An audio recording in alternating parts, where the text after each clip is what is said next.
So I'm Jean. I am the clinical director at Jumping Mouse, and I also worked as a therapist providing therapy to kids at Jumping Mouse in the past. And I want to talk just really briefly, very briefly about, we say that we are a child-centered model of therapy. So I just want to talk briefly about what that is, and then I will go ahead and move into a presentation.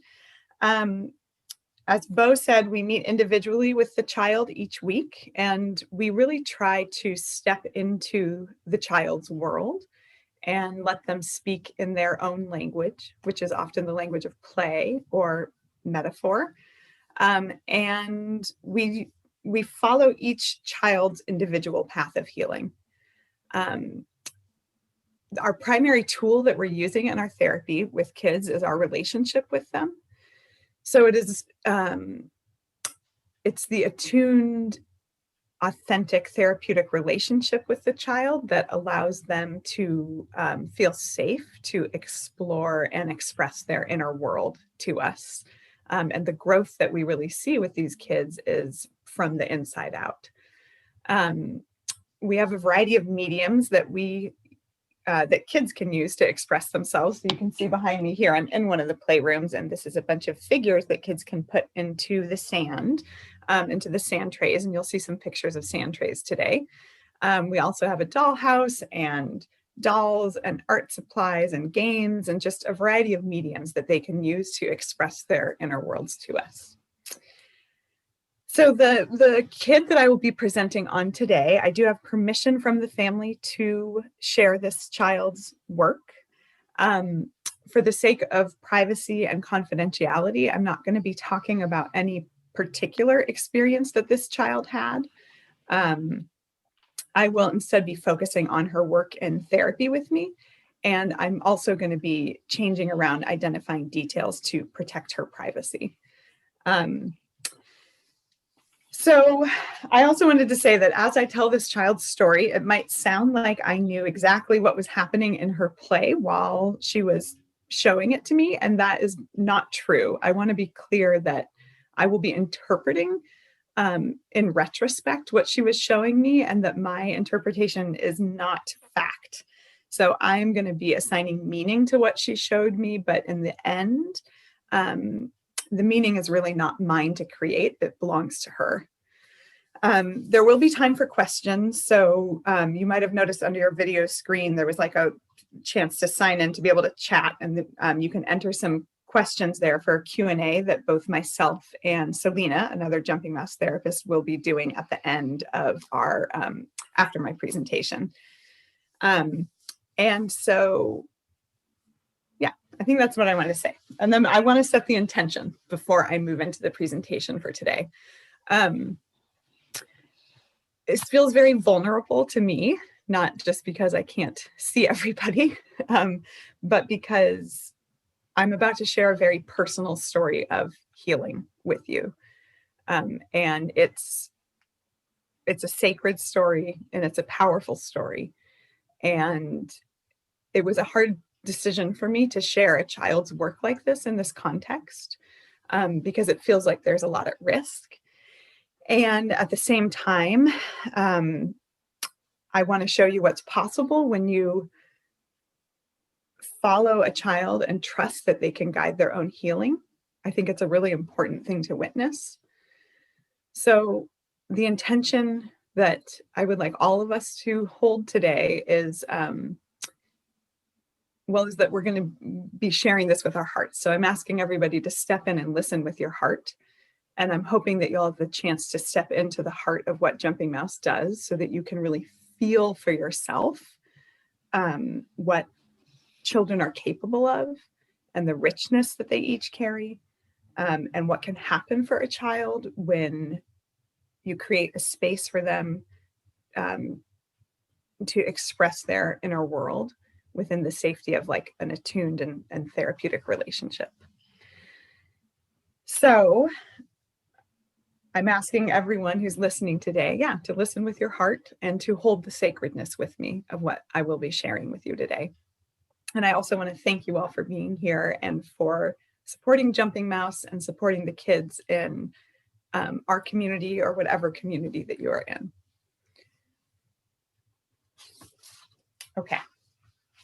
So I'm going to talk today about a kid that I will call Daphne. And don't worry, this is not the only screen that I'm going to be showing you. I promise I will have more pictures for you to see as we go along. Daphne was an only child who came to weekly therapy sessions at Jumping Mouse for 1 year. She lived with both her mother and her father, who were still married. Her parents described her as very empathetic, responsible, thoughtful, bossy, and helpful. Daphne's parents brought her to Jumping Mouse because she had experienced ongoing sexual abuse at the hands of an adult relative for multiple years. I know that this kind of story can be shocking to hear. And I know for myself that no matter how many times I hear stories like this, I still find it really shocking. In reality, 1 in 5 girls and 1 in 20 boys in the United States experience childhood sexual abuse. And it shouldn't happen to any child. In Daphne's case, her parents believed her when she told them what was happening, and they reported it to the police. And they didn't allow her to have any more contact with this relative. So this kind of quick action, her parents' belief in her telling them what happened, their commitment to keep her safe, these were what we would call protective factors for Daphne. So in some ways, it was like her healing had already begun by the time she started seeing me at Jumping Mouse. But still, she really had a lot to process about what had happened to her and a lot to explore about the safety of the world and herself in it. And Daphne was 6 years old when I began counseling with her.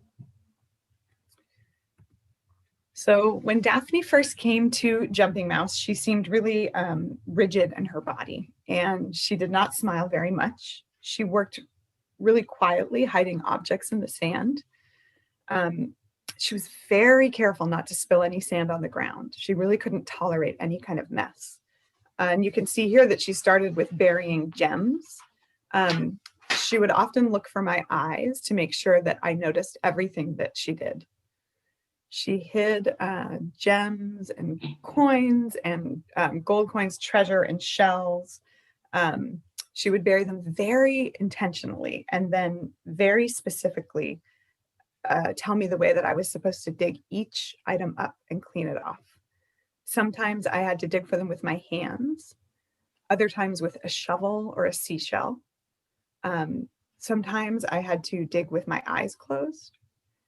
And after many sessions of tuning into Daphne and kind of observing the story that was unfolding, I began to narrate certain elements of her play. So I was hoping to kind of bring to life what I thought she might be showing me. So I would say things like, there's a very certain way that I am supposed to do this. I have to be very careful with each thing that I find. Or, this is incredibly challenging, searching for all of these hidden things. I'm afraid I will never find them all with my eyes closed. And when what I said rang true for Daphne, she would give me this kind of small smile, or she would tell me with a strong voice to get back to work. Or sometimes she would just kind of laugh, and she seemed to delight in hearing about my struggles. And so these were all of my clues that I was getting it right, and that my narrations of Daphne's play were tapping into the meaning that she was trying to show me. Daphne eventually began to bury wet things in this, or things in the wet sand for me to find, which is a much messier process, as you can see here. In sand tray therapy, the wet sand is believed to represent a deeper level of self. So the unconscious, or a deeper part of the unconscious. And in this light, it makes sense to me that Daphne had started by hiding objects in the dry sand, and now she had spent enough time with me that she was feeling safe enough to go deeper.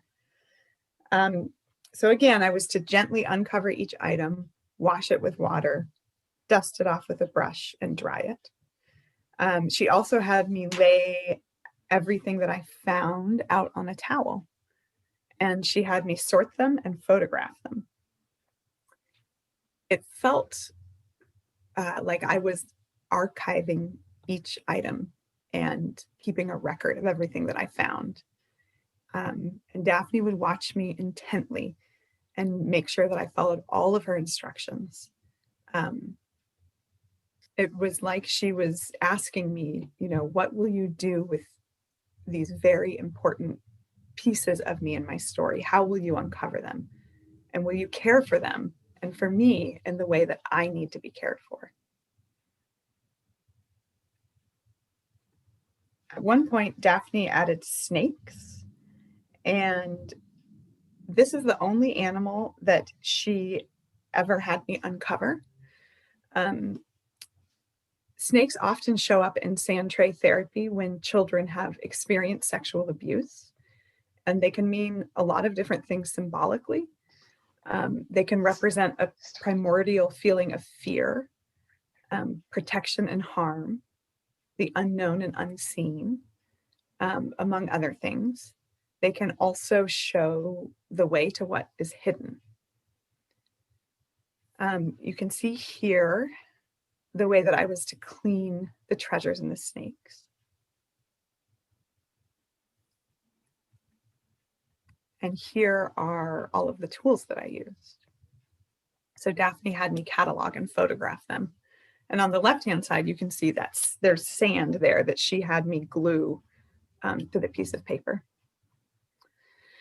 So Daphne was really thorough, and she had me do this uncovering and cleaning and archiving for 5 months. And I think that this is a great example of just the value of providing therapy for children that continues for as long as they need, really for anyone.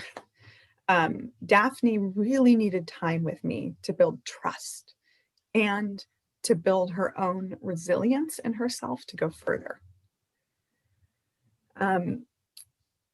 Over these months, Daphne had become quite assertive with me. She was very clear with me when I lifted something out of the sand the wrong way or I didn't clean it off well enough. She started calling me Missy a lot, and she would sometimes say good girl or bad girl when I did things the right or the wrong way. When her parents first brought her to Jumping Mouse, they told me, I remember them saying to me, it's like she's lost her light. She used to be this really confident little kid, and now she just seems to hide from everything. And so now it was like Daphne was finding her voice again in the therapy room and filling in this void after so many years of feeling afraid to speak about what was happening to her. Daphne seemed to especially revel in moments when I told her that I did not want to touch the sand, or I did not like how it felt, and that it made me feel uncomfortable. And so she was also reenacting her trauma with me. And it was really interesting to me that she was having me touch it for her. She wasn't yet able to touch it herself. This is a picture that Daphne took of me after a session where she had me clean some sand. So she would have me sift the sand to get gunk out of it. And then she made this art. And she glued dirty sand to one piece of paper, clean sand to another, and then the gunk that I sifted out to another piece of paper. And when she took the picture, I used it as another opportunity to animate discomfort. So you might not be able to tell, but I'm trying to look pretty unhappy in that photo. And I said, you can take my picture, but I really don't like it. I feel really uncomfortable in my body. And after this, Daphne started to take pictures of me in every session. And every time she wanted me to talk about the discomfort that I felt in my body. And after a while of this, I also started to build this other voice, this kind of newer voice in these moments. And I would say things like, you are getting so good at telling me what you want and need. I wonder if I should learn how to use my voice. And Daphne would kind of giggle and look at me a little curiously when I said things like that. But she didn't discourage me. And Daphne was watching me in my discomfort and watching me develop the same voice that she herself was developing. And I was really able to be that mirror for her. And I think that my intention, although it was intuitive at the time, was to really try to join her and be in it with her so that she was no longer alone in the things that she was suffering.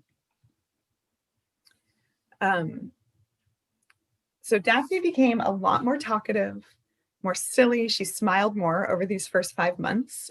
She seemed freer in her body. She would sometimes dance across the therapy room.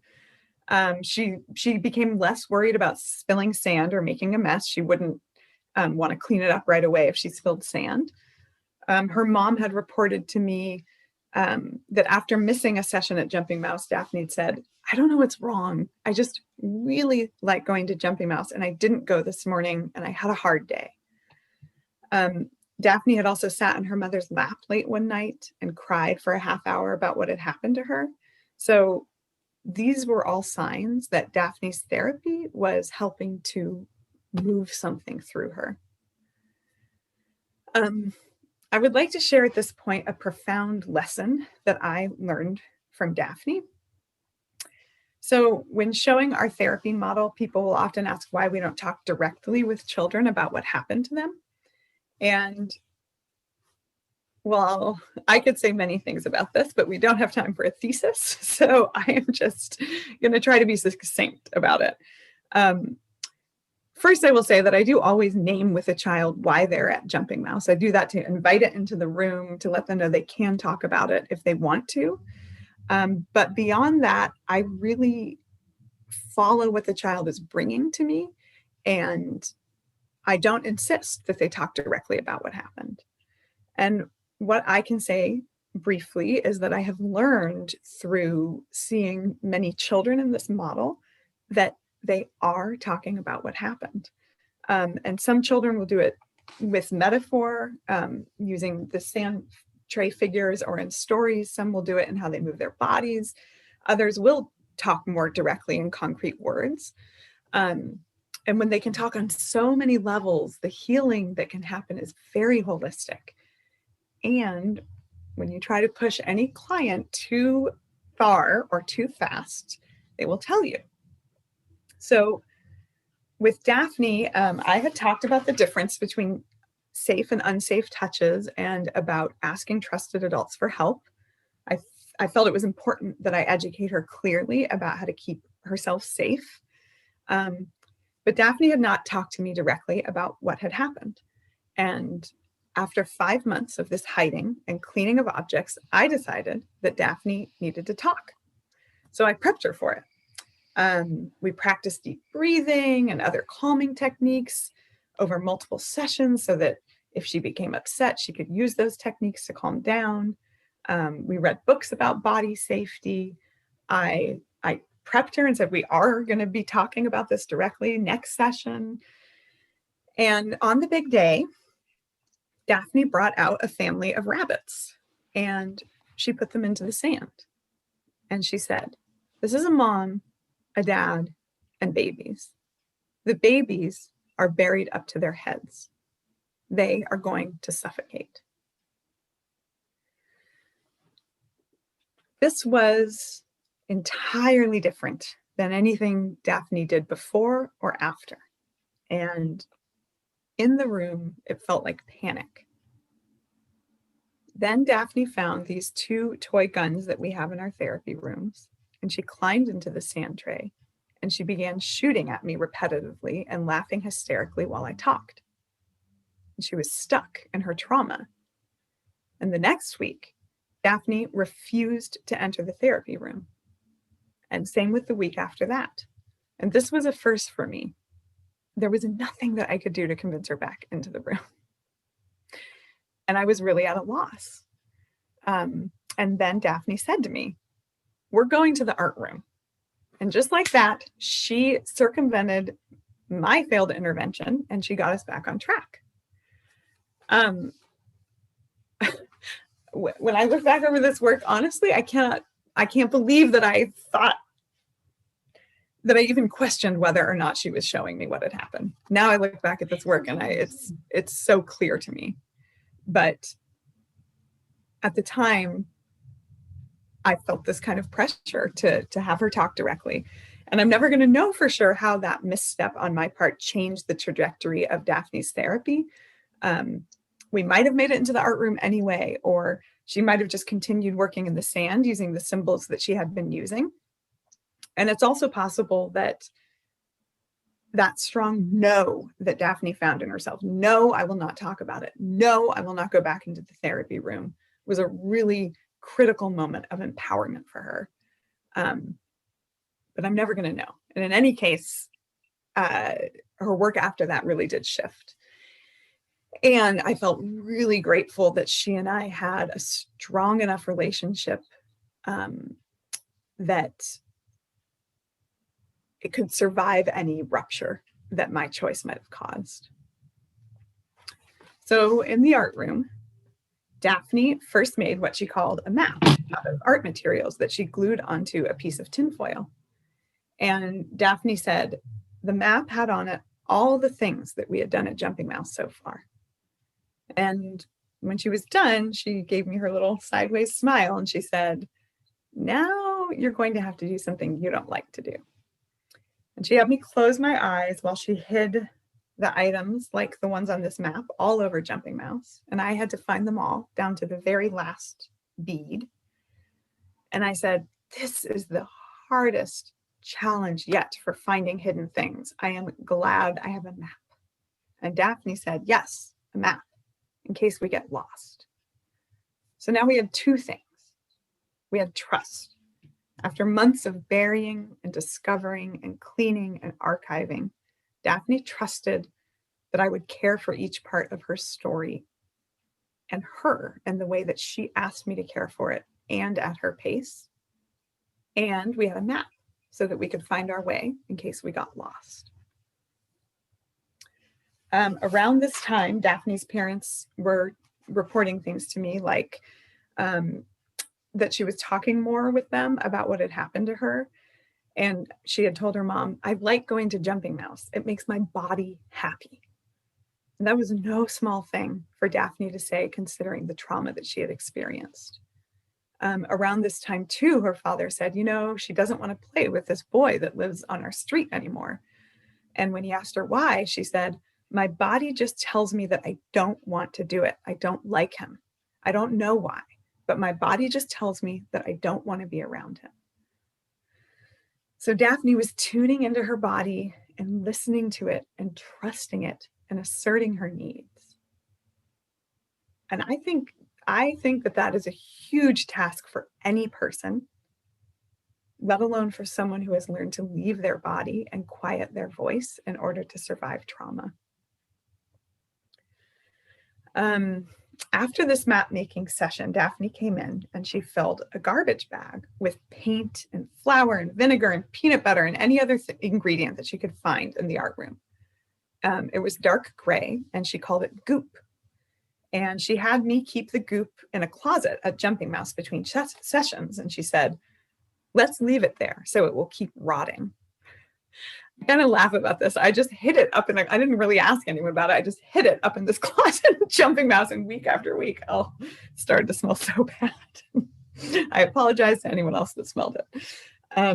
Okay, so this is the garbage bag. So she had filled it with any ingredient that she could find in the therapy room. And yes, I had to keep it a Jumping Mouse between sessions. And then she started adding more to it every week. And she even had me go to the playroom and get sand that she had been hiding things in previously and add it to the goop.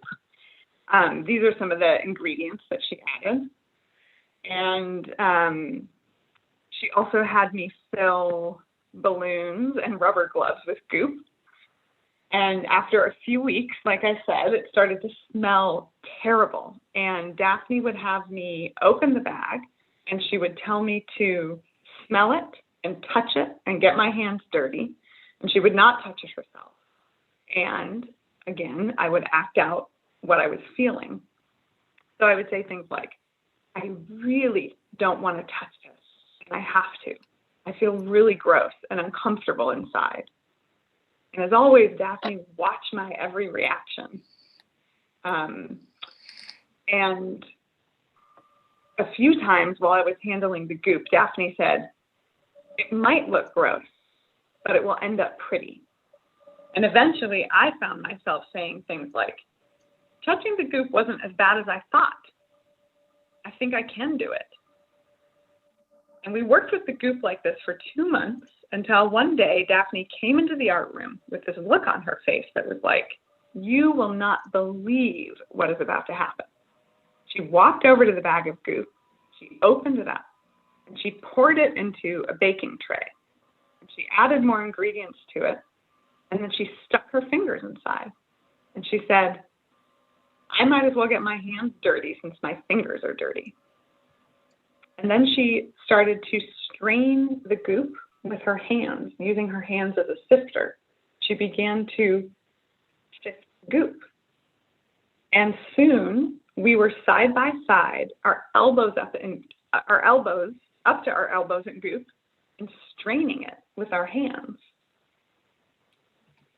When I look back over all this work, it's so clear to me now, looking back at it, that Daphne had really been mastering her fear of approaching her trauma by having me act as her body and having me directly handle the mess of it all until she was ready to do it for herself. And she had been watching me week after week, month after month, uncovering objects in the dry sand, digging through the muck of the wet sand, and now handling the goop, approaching her trauma at a safe distance, and slowly acclimating herself and building her strengths so that she could eventually claim what was hers. And I think that the goop included her trauma, yeah, but it also included all of her, the gems and the shells and the coins and the treasures, and these pieces of self that she was at risk of losing if her trauma continued to overshadow them. And it was like she was making sure all the pieces were there and accounted for and handled with care and real. I feel that Daphne needed to know that those treasures could survive the pain and not be swallowed by it before she could touch it herself. So Daphne had us mix goop with other paints and ingredients and sand, and she made brighter and brighter colors, and she stored the paints in jars and had me label them. And then Daphne began to paint. She would paint a piece of paper and then fold it in half, and she called them butterflies. They were so colorful and bright, and you could see butterflies in the middle of each painting. And Daphne turned to me and said, "See how beautiful it is? Like I said it would be?" Beautiful. Daphne had taken the muck that had once been unbearable and transformed it into something that she called beautiful. And the beauty had remained whole. And the beauty could tolerate the muck. She did not try to deny it or erase the muck. There it was, gently folded into Daphne's butterflies.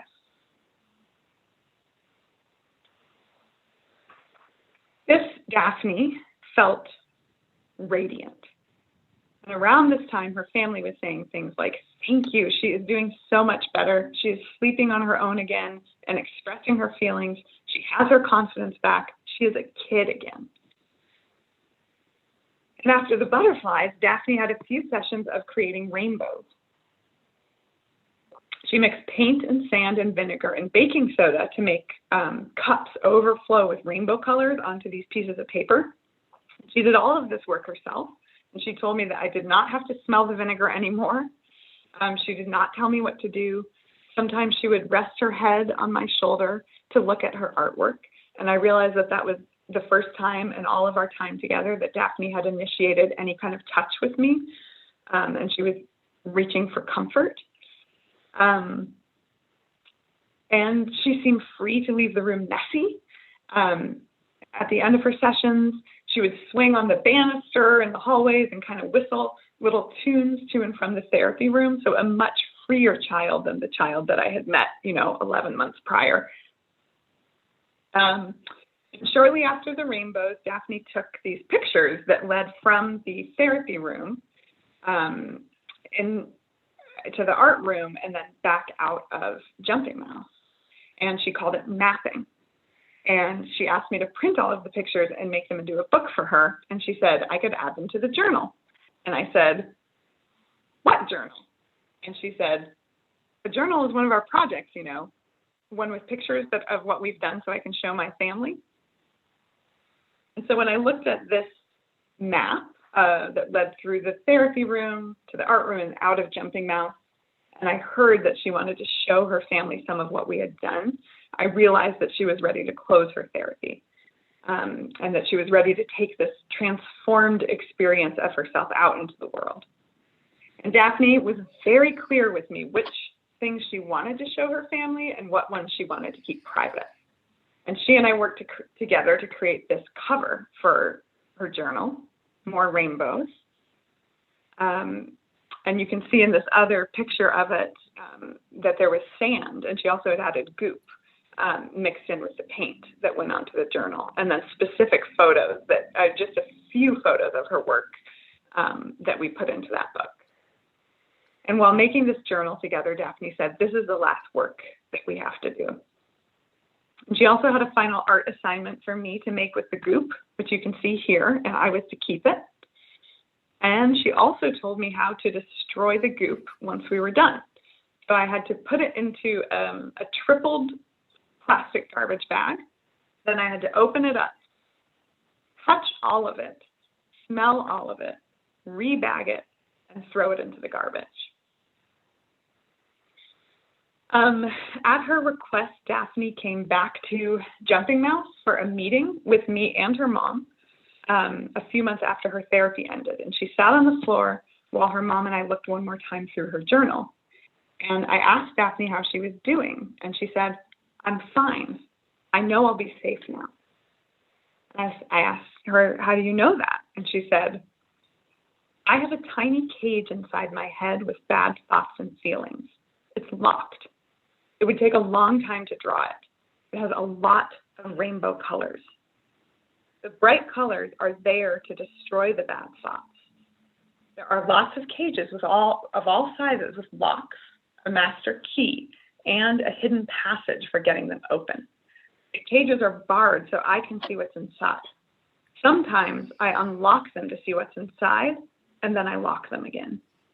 And I said, wow, Daphne, I didn't know about the cages. And she said, I couldn't tell you about them. I wasn't done building them.